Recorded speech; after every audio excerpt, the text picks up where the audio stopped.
第一个我们要讲的就是额头，他额头打完肉毒以后，发现一件事，他眼皮变得更垂了。大家第一个想法就是，肉毒就是改善抬头纹嘛。可是这里一定要注意一件事，如果你的额头本身这个地方皮已经很松了，打抬头纹反而会让它更垂。变美的方式从仪器、注射、微创到手术有各式各样的方法。一个只会注射的诊所没法给你全面的处理，一个只强调手术的医师也不能给你完全的建议。提供全方面的知识，打破商业化的谣言，选择最适合的建议，保护您个人权益 ，Protecting personal rights and interests。严正呼吁，要求术中录影，保障自己权益的不二法门，别让您的权益睡着。请主动向您的指导医师要求术中录影，手术影片看不懂，交给我们，医师在线科普教学。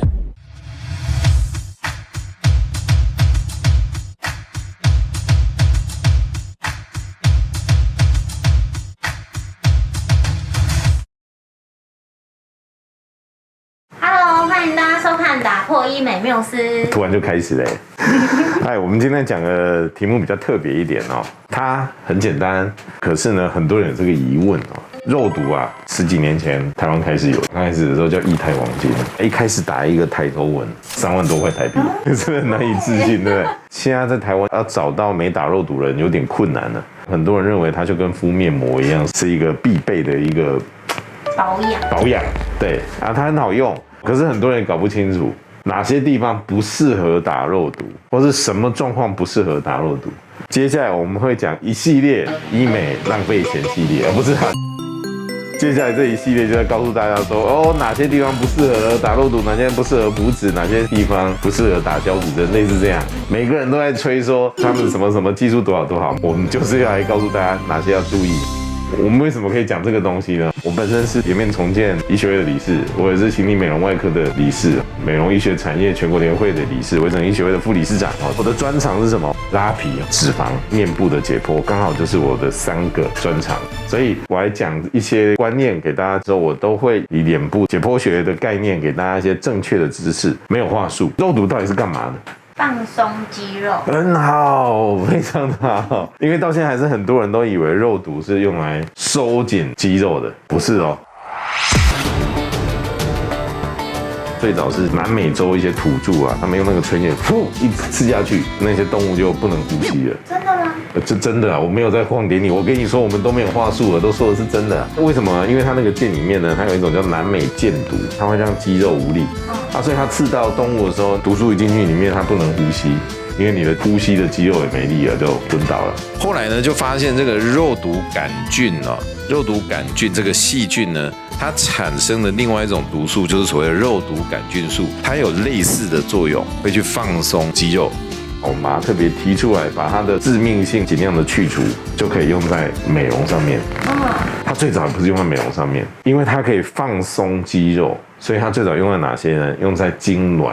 比如说像有一些中风的人都会有一些痉挛，或者是像有一些 cerebral palsy 脑性麻痹，然后他们会有一些痉挛，所以是用在这个上面哦。这几年发现它不只可以放松肌肉，如果我们今天把这个肉毒打在很浅很浅的表皮，它可以让你的真皮层变得比较紧致，有没有很特别？肉毒它等于有2个极端的作用，一个是放松肌肉，一个是让你的皮肤变得比较绷。如果一个有经验的，或是对解剖、对构造很熟悉的医师，他就可以用这样的方式，某些部位我让它放松，某些地方让它收紧，就可以达到你要的效果。但相反的，如果你搞不清楚，就会造成一些问题。我们等一下后面就会讲到肉毒可能的问题。还有肉毒，如果我们打在皮肤上面，它还可以用来避免疤痕的增生。所以像有一些蟹足肿的人，也可以打肉毒。或者是我们手术完以后，可以在伤口旁边打肉毒，避免疤痕增生。还可以用来除汗的。出汗，因为我们的汗腺分泌靠的是乙酰胆碱，肉毒刚好可以去 block 掉，挡住这个机制，就可以避免你流汗。所以有多汗症啊、手汗症啊、脚汗症啊，或者是腋下有时候有些汗都可以打肉毒，这是它额外的作用。听了觉得这个肉毒简直是太神了。近代医学有几个神药啊，都是说哇，它的作用怎么那么多？像阿司匹林，从止痛到现在预防心血管疾病。metformin 糖尿病的药，有糖尿病的就治糖尿病，没糖尿病的就养生。听起来很奇怪，对？还有 ACEI 类的药可以治疗高血压，还可以保护肾脏，你知道吗？就是有很多衍生的作用。肉毒呢，就是美容医学里面的神药。可是我接下来要讲，肉毒在某些部位要特别小心。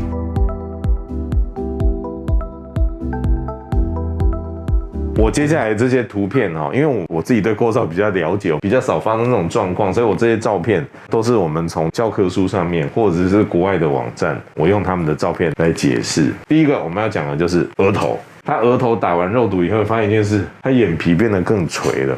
大家第一个想法就是肉毒就是改善抬头纹嘛。可是这里一定要注意一件事，如果你的额头本身这个地方皮已经很松的，打抬头纹反而会让它更垂。为什么？我们刚刚说肉毒它的作用就是放松肌肉，所以你放松这里的肌肉以后，这里的皮就会掉下来，你会美眼更厉害。很多一听还得了啊！我不就是因为这里松了，所以才有皱纹，他要去打抬头纹，怎么打会变得更垂？事实上，如果你年纪超过45岁以上，你的额头上已经有一些静态的纹路，代表你这个地方的皮已经很松的时候，这个时候你打肉毒，非但没有比较好，反而会让你的眉压眼更严重。也就是你这个时候才打肉毒已经来不及了。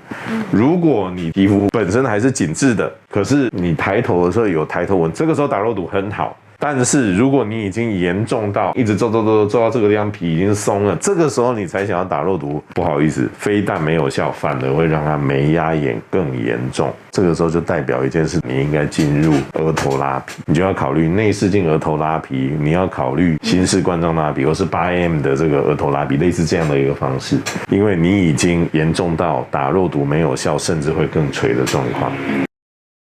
很多人他抬头纹很靠近我们的眉毛，一直都很靠近这一区，这个时候如果你打抬头纹就有风险。大部分人抬头纹都是上面这一区，靠近发际这一区，但是有少部分他的抬头纹呢是靠近眉毛这一区。如果你打在眉毛上面1.5公分以内的区域，眼皮就垂下来。这跟我们的解剖学构造有关，因为我们的眉毛上面1.5公分这个地方呢，它是有一个缝隙可以通到我们眼睛的。如果你想知道这个正确解剖构造欢迎我可以跟你讲得很清楚啊，不过我就不讲得那么复杂了。我们节目其实很多医生看，然后如果你是乔老师医师，你想知道你就私讯我好了。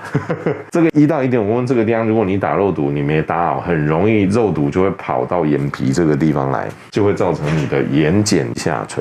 所以如果是没有经验的医师，一般我们都会建议这一区是不要打的。再讲一次眉毛上方1到1.5公分这一区尽量不打。如果你真的要打，你要很有经验的医师，对构造要很了解的医师，不然你没有拿捏好那个深度，就很容易造成眼皮更垂。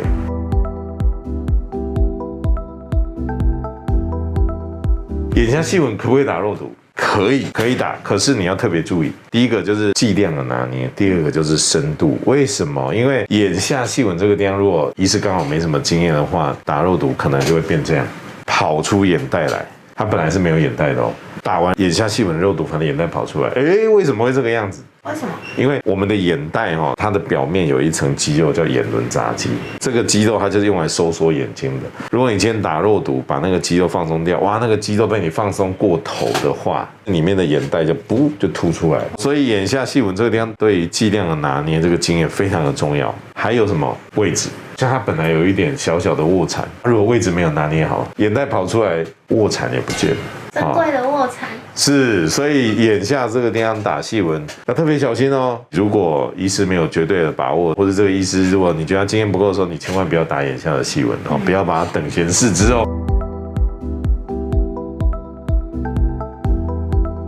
再来咬肌，我之前有一集节目我聊这个问题，就有人在说咬肌打完以后，脸变得更垂了，法令纹变明显，然后脸变得比较松弛，这个很常见什么状况你要特别注意这件事？一样超过45岁的时候，或者是你40岁的时候，你脸如果是比一般人松一点，你要特别注意。为什么我们的咬肌来，我们同事拿给我一下，我们咬肌它长在骨头的后面这个地方。如果你在打的时候，你打过头了，哇，好棒脸变小了，可是它的支撑也变少了，这个时候就有可能怎么样？你的皮可能就往下滑，你深层的甲子链往下掉。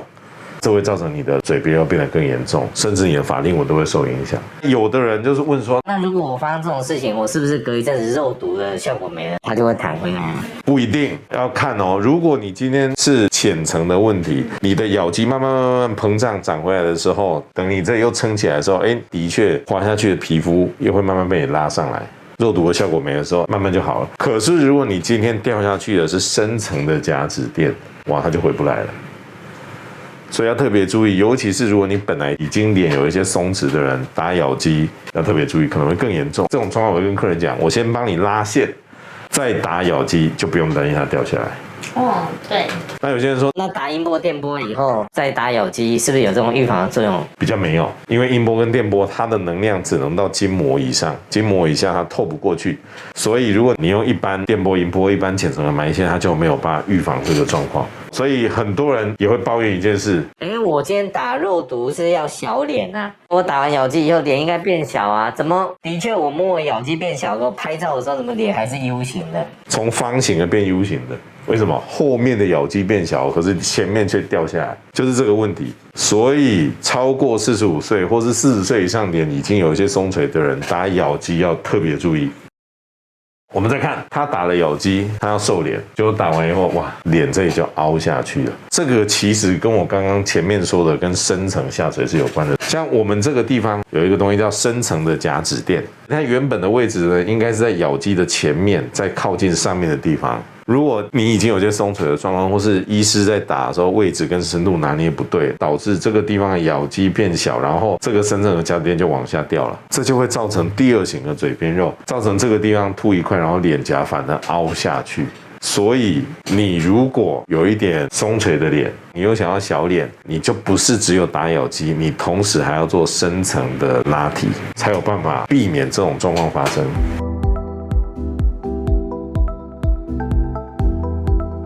还有人问法令纹可不可以打肉毒？鱼尾纹可以打肉毒吗？皱眉纹可以打肉毒吗？抬头纹可以打肉毒吗？木纹可不可以打肉毒？木纹比较少吧。木纹也可以哦。木纹，你看我们脸上所有的纹路形成有3个原因。有兴趣去看我之前的节目哦。脸上所有的纹路形成，有的人是因为松弛跟下垂，有的人是因为流失跟凹陷，有的人是因为肌肉拉扯。墨纹一样，有的人墨纹的形成是因为嘴边肉压出来的，有的人是因为局部流失，有的是因为肌肉拉扯。什么叫做肌肉拉扯的墨纹？大家想知道吗？大家看一下，这个就是肌肉拉扯出来的墨纹。世界首富，他可能常常很不爽，他的降口角肌一直往下拉，所以他的墨纹就是打肉毒非常有效的。那法令纹呢？法令纹可不可以打肉毒？可以吗？你突然有点怀疑自我。对，我们有时候也会打一样哦。法令纹的形成一样有3个原因。大家有兴趣可以再去看我们这一集节目哦。这一集节目讲得非常的清楚，法令纹一样有3型：下垂型、凹陷型跟肌肉型。肌肉型的法令纹的确也可以打肉毒，可是要特别注意一件事，我们来看这是一个案例，它就是属于肌肉型的法令纹，它打了肉毒以后，它的嘴巴就这样子掉下来了。为什么呢？因为肉毒的剂量用过头了，深度也过头了，所以就导致它的嘴唇就掉下来了，有点像什么？本来是这样哦，被小那种嘴。所以法令纹可不可以打肉毒？可以，可是一样要对脸部的解剖构造非常熟悉的医师才能打，而且有的人是不能打的。一样什么状况？你本来就已经有法令纹啊，你苹果肌已经有下垂的人，你打肉毒，你的苹果肌会下垂的非常严重。所以有苹果肌下垂的人一样不能够打肉毒，是不是跟我刚刚说下半年一样？已经有下垂的人打咬肌会更垂，要特别注意。所以我今天给大家分享的这些案例就是，肉毒我们很好用，非常好用，神药。可是不是每一种人都适合打，也不是每一种位置都适合打。最后要提醒大家一件事，还有一种状况不适合打肉毒的。什么状况？如果你有重症肌无力的人。重症肌无力的人是不能打肉毒的，因为你原本呢肌肉力量呢就会受到抗体的影响，比较没力。如果再打肉毒，就有可能会造成非常剧烈的无力。所以在我们诊所打肉毒，我们都会问他你有没有重症肌无力的问题，小心驶得万年船。因为我们都希望变美，我们不希望有问题。今天跟大家分享的就是这个概念哦，因为不仅没效才是最贵，产生问题才是最衰。这个是新的口号。所以希望这期节目对大家有帮助哈。如果大家对我们的节目觉得还不错，对你有帮助，也欢迎把这个节目转发给你的朋友看，我相信可以获得很多的新知哈。如果你把这个节目传给你朋友看，跟我们小编讲哈，那我们也会把我的这本书叫《微整圣经》哈，那里面讲了很多关于脸部的构造的概念，我会把它电子档寄给你。希望我们的节目对你有帮助。如果你有你个人的问题，也欢迎在我们 YouTube 上面留言，或是到我们官网，或是你觉得你想要比较隐私，那你就到我们的 Line 或是 WeChat 的代码在这个地方，我们都有专人为你服务哦。今天节目到这里啦，拜拜。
因为没效才是最贵，想做要找专业哦。